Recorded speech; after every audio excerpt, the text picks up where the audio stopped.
everybody. I just got back yesterday from doing sections of the Trans-America Trail, and I did the entire Natchez Trace Parkway.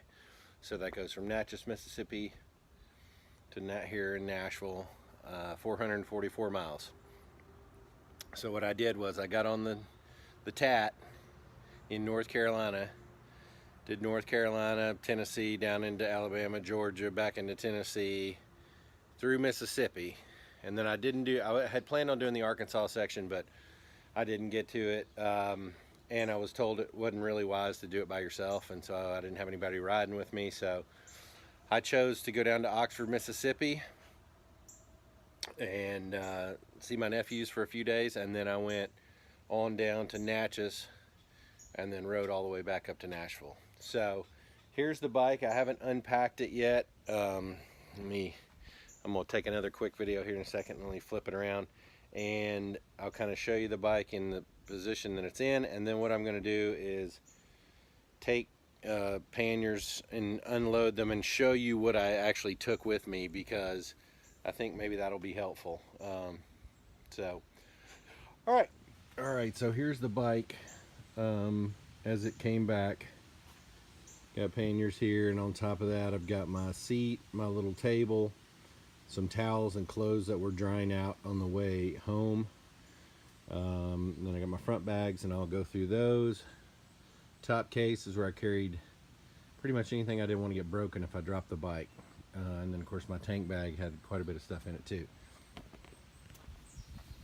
So as you can see, she's a little gruddy, and need to wash it today and clean up everything, because there's dust and dirt and basically in everything.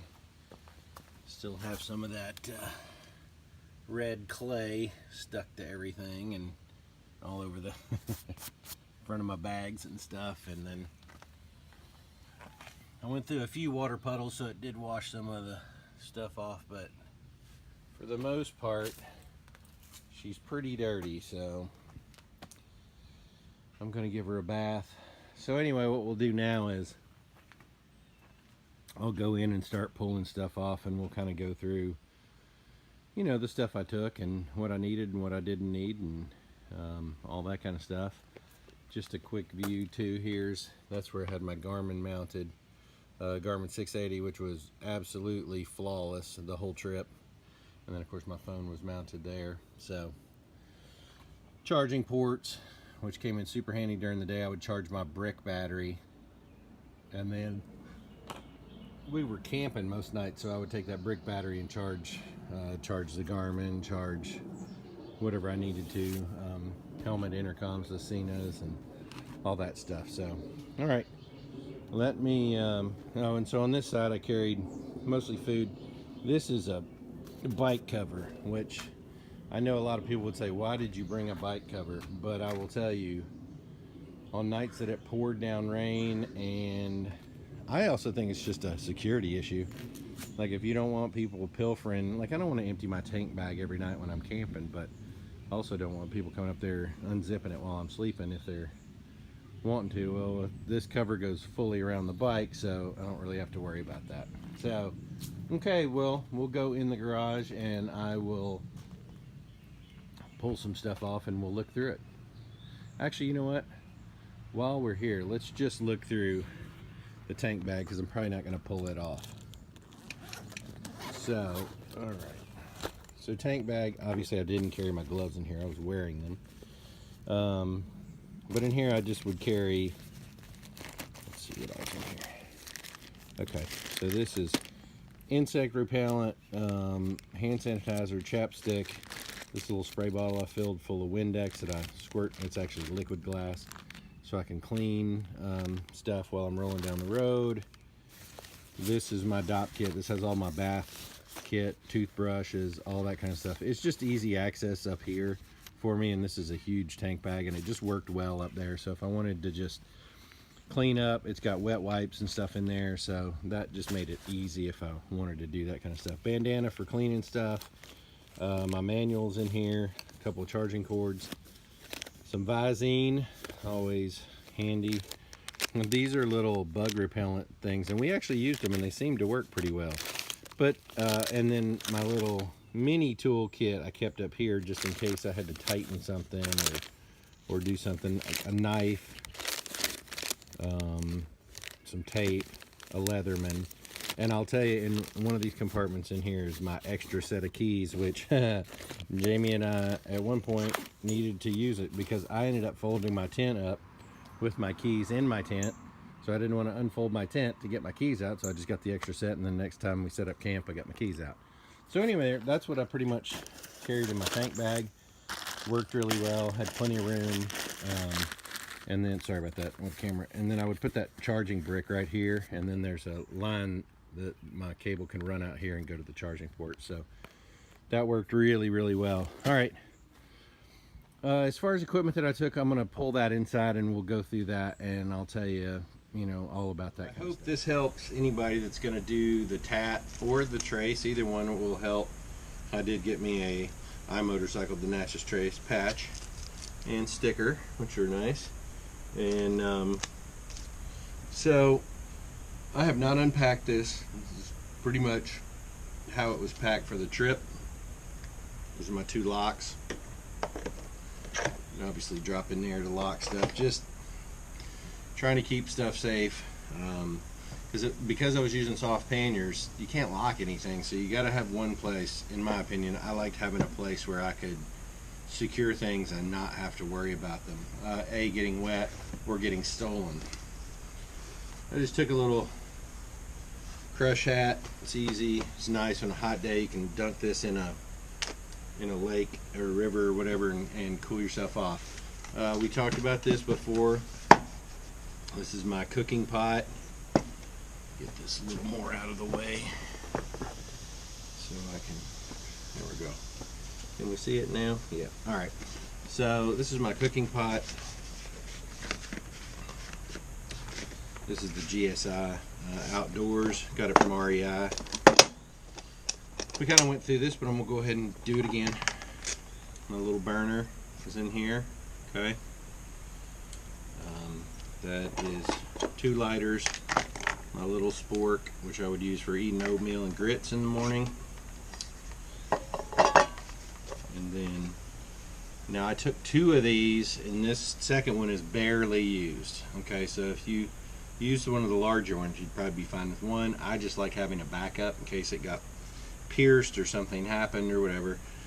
But I was basically eating dehydrated meals every night. So we were using them night and morning, so at least twice a day they were using to boil water, and I used mine to boil coffee in the mornings. Jamie wasn't drinking coffee, but I was, to try to wake up.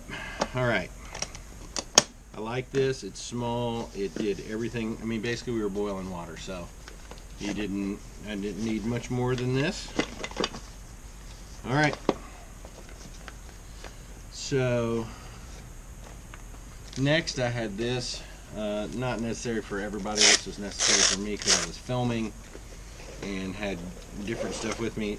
It's basically all my cords and GoPro attachments and stuff like that.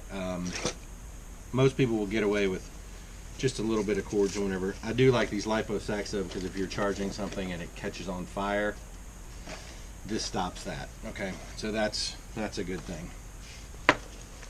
All right, coffee, which I brought enough for both of us, and Jamie doesn't drink coffee, so now I have plenty. These are great. This is the Columbia Via Instant Starbucks, which I'm not a big Starbucks fan, but for instant coffees, these are really good because this was my little Yeti mug that I took it, and really this was kind of a luxury item to have this every morning to have coffee in, but one of these filled up to this little rim here was perfect. It was strong enough, not too strong, but really good. Flask, self-explanatory. This was my little tent light. Oh, there we go. This just hung from the inside of my tent, and it was perfect. You can get these on Amazon for like 4 of them for next to nothing, and it put out plenty of light in my tent just to see at night, and it flashes, and it has 2 different light level settings. Batteries. because I had my Garmin 680 and I had, there it is, hold on just a second. So I was wearing a spot tracker the entire trip because I knew I was going to be alone. So this will track you, and you can let friends and family see everything. If you get in trouble, you lift this tab and you hit the SOS, and that brings the helicopters and stuff. So it was, I didn't have to use it, thank God, but it was nice knowing that it was there in case something were to happen, medical emergency, whatever. So hey, money, take cash with you. I just stashed a little in here. I stashed a little in my tank bag, whatever, because you don't know if you're going to come across a place that doesn't take credit cards, or the credit card machine is down, or whatever. So batteries, I just took these and put them in a food saver bag and Ziploc, or vapor locked them so they wouldn't, no chance of touching and discharging and all that kind of stuff. Because I also had lithium batteries for my Spot, but the Spot ran for 2 weeks with the same set of batteries, running them every day. So very good longevity as far as that goes. This was just a little chamois I had in my coffee cup that I could dry stuff with and whatever. The Kyoko throttle lock, I took this thinking that when I rode back from Arkansas I would put it on the bike, and never did. Just rode regular throttle, which was fine. Another thing we did not have to use, my pump, which is a pump and a light. I just wanted it in case we had a flat and we weren't, just plugs right into the cigarette lighter of the bike. Didn't have to use it, but it was nice to have it. I didn't have to use my toolkit or extra tubes or anything. We were very fortunate. We didn't have any breakdowns. I am going to have to go around on the bike and check a few things because there's some rattling going on, and I think that was just the trail shook it loose. I chose to take my pistol.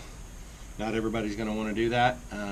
I did because I knew I was going to be alone for a lot of it and camping in the wilderness. So if a bear or a stupid person decided they wanted to do me harm, I wanted to have a pistol to be able to defend myself. The deuce of spades. So when you don't have bathrooms, you need to dig a hole. Tiny. This thing weighs nothing. It's 0.6 ounce, 17 grams, something, yeah. Easy to have and work. These were a lifesaver. Microfiber towels. I got these from Home Depot. They were like 10 or 12 for like $6 or something. They were doing a special, but these are great because they're extremely absorbent, but you can wring them out to the point that they are basically dry. So these were fan-freaking-tastic. Paper map of the Natchez Trace Parkway. Wonderful, and they give these out for free. So, but see if you can see that. Yeah, it's huge. But it tells you all the mileage markers, all the cool things to go see and go look at, and all that kind of stuff. So, if you're going to do the Natchez Trace Parkway, definitely pick up one of these at one of the welcome stations, and it will give you all the information. The other thing that was super helpful that was given to me at one of those stations was the Natchez Trace campgrounds on or adjacent to the Natchez Trace Parkway. So there's 1, 2, 3, 5, 6, 7, 8, 9, 10, 11, 12, 13, 14, 15, 16, 17, 18, 19, 20, 21, 22 different campsites along the trace. So that's plenty. But that was very nice to know how far I needed to ride until I got to the place where I needed to do it. Let's see, what else? I took this little guy. Got it at Costco. It's just a little standalone light. It was great at night to kind of hang up and just have good lighting for whatever, for just tasks and stuff. The brick, this one is a RAV power, and this was amazing. 2 USB ports, so I mean I could charge my phone probably 6 or 7 times off this before I'd have to recharge it.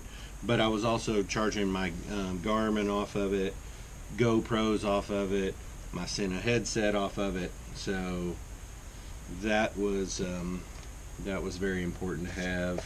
This was my extra water bladder, which I was using while my buddy Jamie was with us. It's a Hydro Pack. Excuse me, I'm yawning. Still a little tired from the trip. But this Hydro Pack is nice, but it is very thin. I mean, you can see through it. So what I did was fill it up and just put it in a dry bag that gave it some more protection. And then just would strap it to the top of my bike, and worked very well. Oh, backup Natchez trace map in case mine got wet. Headlamp. This was super important. Headlamps just are great to have. I had two of these identical. One was in my tank bag, I took it out, and then I had this one too. This was a luxury item, a little Bluetooth speaker. Jamie and I, we'd get to camp and fire this up and listen to some music, and it was just nice for creature comfort. Hatchet. This is a Gerber. We actually chopped a little bit with this puppy while we were there. I used it a lot with this flat side for hammering tent stakes, but also took it as part of my toolkit so I would have a hammer. It also has a very nice knife in the handle, good size, big handle. It's got a magnet that holds it in place, and then it has this little cover on the back. All right. So that, and it has a really nice sheath that covers it, so I wasn't worried about it being loose in here and hurting anything or cutting anything. Eyeglasses, extra set. Why? Because I broke mine, and I knew they were already kind of broken, so I had already glued them a little bit, and then they broke, so I had an extra pair, which was very good that I took it. My spork stayed in here because it was just the best place for it to kind of hide and not get bent in all the other stuff. All right, my drone. So this is everything for my Mavic Air. So that stayed up top to keep it nice and safe, and so that helped. A little koozie. I had a little bit of a cold when I left, so I had some cold medicine in here. And last but not least, and Jamie will attest to this, this was probably the biggest lifesaver if you're camping in the summer. It's a fan. I get it. You're like, camping with a fan? This thing, ooh, when you turn it on low, it gives you such a nice breeze, but it has 3 settings, and when it's wide open, it's nice. It throws. So, this, just having it in your tent at night before you're trying to go to bed and it's like stinking hot and just almost unbearable, this was very, very helpful. And it's nice because it's rechargeable, so I could charge it off the block, or if it went dead, I could just plug it into the block and it would run. And it also, if you hold the on light, has this, I don't know if you'll be able to see this on camera, but it has a sexy blue light inside it. Let me see from the back. Yeah, but anyway, it's like a little night light. But then it also has a light on the side, which actually was pretty strong. Like, it actually worked. I didn't think it would probably be, but it's called Easy ACC, Easy AC. I don't know. Got it off of Amazon. It was relatively cheap and very small, easy to pack. The only thing I did was I cut a little piece of plastic to put in here, so when we were traveling, that it wouldn't automatically bounce against something and turn on in there. So I just put that little piece of plastic in there so it couldn't turn on. This was, man, I couldn't have made it a couple nights with this, because it's June and it was 90 plus during the day, and just having a little bit of air made all the difference in the world. So I made Jamie give me his when he left the trail, so that in case mine broke, I would have one. That's everything that was in the 1550 top case. So I will be back in a second and we'll go through the other bags, and I think we'll be there. But this was the main stuff that and I used every piece of this equipment during the trip. So it all worked out really well. This is left side pannier on my KLR 650. I was using the giant loop bags, which are extremely dirty now, but they held up very well. No issues, no leaks, no nothing. And I did do some deep water stuff a couple times. Some people are probably going to laugh about this, but this is a total luxury item, but I will tell you it made a huge difference in the comfort factor. Just because cooking and when it's wet and muddy and gross, it was really, really nice to have a little table that you could set up and not have to cook in the mud.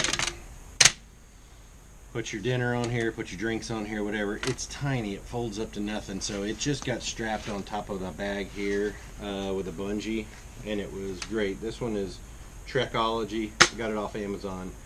It was wonderful. Used it every night. Don't need to fold this out. Everybody knows what a Helinox chair is. If you don't, Google it. This road next to it. So first thing we'd set up when we got to camp is this and that. You could sit down, take your boots off, put your flip-flops on, you know, just kind of get more comfortable. So those were the lifesavers. This didn't always ride on top. Sometimes it was in the bag, depending on if it was dry or not. Can you all see this? Yes, okay. So this is a towel. This one is called packtowel.com is where you can find it. But I got this at Academy Sports. It's kind of a chamois material. It dries extremely fast and dries you very well. Like it was ridiculously good. Loved it. That thing was fantastic. Again, one of the little towels that was drying on the bike. These packing cubes, these are called Gonex packing cubes. These were fantastic. Like most everything is packed in these. And if I had wet clothes, I just strapped them up here during the ride and they would dry out. Those need to be laundered. I'm glad this is not smell-o-vision. Like I said, giant loop bags were very good. I missed my big tusk panniers because they're huge, and I could have had a ton of stuff. Eno hammock. My thermarest for my tent. I actually carried 2 sleeping mats, and it made all the difference in the world. And this little Eros pillow, premium regular, Sea to Summit, got it at REI. This was a lifesaver too. Actually having a pillow is a wonderful thing, and look how small, I mean, so it takes up and so I just put it in the top of my little deal here, because when I was sitting in my bed at night, so it has that, and then it has an inflate bow. Nice, comfy pillow. You can take a little air out of it if you need to or whatever. Quick deflate. Actually stuffs back in its little bag. So this guy, obviously I don't need to pull the sleeping mat out. Everybody knows what a thermarest is. At least if you camp, you should do. And if not, Google it and you can see that too. I'm just trying to keep this as brief as possible. More clothes. Eno strap. And that's pretty much it. I had an extra little laundry bag in here for extra clothes and stuff. So that's that one. That was the left side on the bike. I'll be right back and we'll do the right side. Right side, exhaust side of the bike. Again, giant loop. Very good. Thoroughly enjoyed them. Clothing. So I packed 3 shirts, all polyester, like all wicking type deal. 3 pairs of shorts, 3 pairs of socks. This is my rain gear, which fortunately I did not have to use. Clothes, and then food. This was my leftover. I actually had a little leftover food because I didn't end up doing all of Arkansas, which I thought I was going to do. So I ended up with what, 4 meals left out of that one. And then this was my breakfast, so this is just oatmeals and power bars and stuff like that. All right. So that was what was in those. On top of it, strapped with bungees, was my Mad Dog motorcycle cover. This came from Walmart. It was cheap. This is actually made for a quad, so it works great when you have panniers and wide bars and stuff. It actually fits over. I didn't pay that much for it at Walmart. And I know a lot of people are thinking, man, why did you take that? But I will tell you, there's nothing like getting on a dry bike in the morning when it's wet or it's cold or it's hot or whatever. And again, it's a security issue for me, so that's why I took that. And then just took my Tevas, so at the end of the day I could put those on and I could walk down in a creek and whatever and have good traction, and you know, just be able to not be wearing my boots all the time. Which, where are my boots? They're somewhere around here. Hold on, I'll find them. So these are the Formas. Very nice boot, easy to get your foot in and out of. Strap like that, and then they just basically have, like, you know, snow boot, like ski boot kind of clasps. Very comfortable. They don't build up, I'm not kidding you, they do not build up odor. I don't know why they don't, but they don't.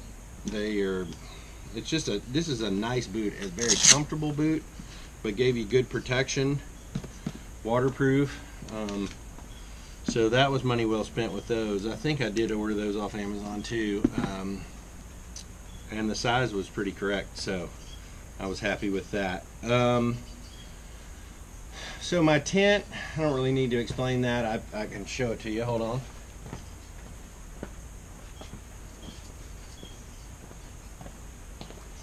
So from earlier footage of the bike, you know, this sat, I leaned up against it here. It sat on the seat beside me crossways. And then water bladder we took. This is actually Jamie's. I had my own water bladder that was a little smaller, and then when he left, he just said, here, take this one, and so I folded mine up and just used this one because it was a little more rugged, and it also had a little pour spout, so you could hang it on a tree and then we could just fill up stuff with it. So that became very, very helpful. Thank you, Jamie, for leaving that with me. But in here is basically another inflatable mat to lay on, and my tent, which is an REI 3 Plus. 3 Plus was great for me, being 6'4" and 250, 260, whatever I am right now. I think I lost some weight on the trip. But I could get gear in the tent, and it was comfortable and has a lot of pouches and stuff like that, so you can check those out at REI. And I got this bag at I think Academy. I use this on a river a lot, so it's a backpack and check it on, whatever, but everything stays dry in there. So I got to set my tent up today to let everything air out. But that's pretty much it. The front little bags that I had on the crash bars, those just had inner tubes, tools, tire tools, some chain lube, stuff like that. I really didn't have to get into those except for the chain lube and cleaning my chain and re-oiling it during the trip. But other than that, I didn't really have to get in those bags at all. Very thankful that didn't have any mechanical problems, so I didn't have to get into my tool tube in the back. But I think that's it. So that's pretty much what I took on my Trans-America Trail and Natchez Trace Parkway trip. So if you like what you see, give it a thumbs up. So don't forget to subscribe. I can't speak. Subscribe to the channel, and everybody have a great day. Thanks. All right, good morning. So I was editing footage this morning of my Unpack, and I forgot to mention this guy, my Camelback. This was probably one of the other most important parts of my gear. When you were riding on the Tat, it's all, well, Tennessee and Mississippi, North Georgia, Alabama, all those sections that you're in, you're kind of out in the middle of nowhere, and you're not going to see people. And when you're going to be climbing up the side of mountains, you're sweating, because if you're wearing what I was wearing, protective gear, it's hot. It gets really hot, and we were sweating through our gear like crazy. And I was drinking one, if not two of these a day easily. And then when I got to camp, I was guzzling water as much as I could, because you're just sweating like crazy. So if you're gonna do it, make sure you have one of these on your back. Fill it up. Jamie and I would try to stop somewhere and just pack it full of ice, and then put water in it. And then during the day, that ice would melt because it was so hot, and you'd always have some cool water, which is really nice to have. So I'm adding this to the list. Definitely make sure you take your Camelback. Hope you've enjoyed this video. Give it a thumbs up if you like it, and subscribe to the channel. Have a great day, everybody. Thank you.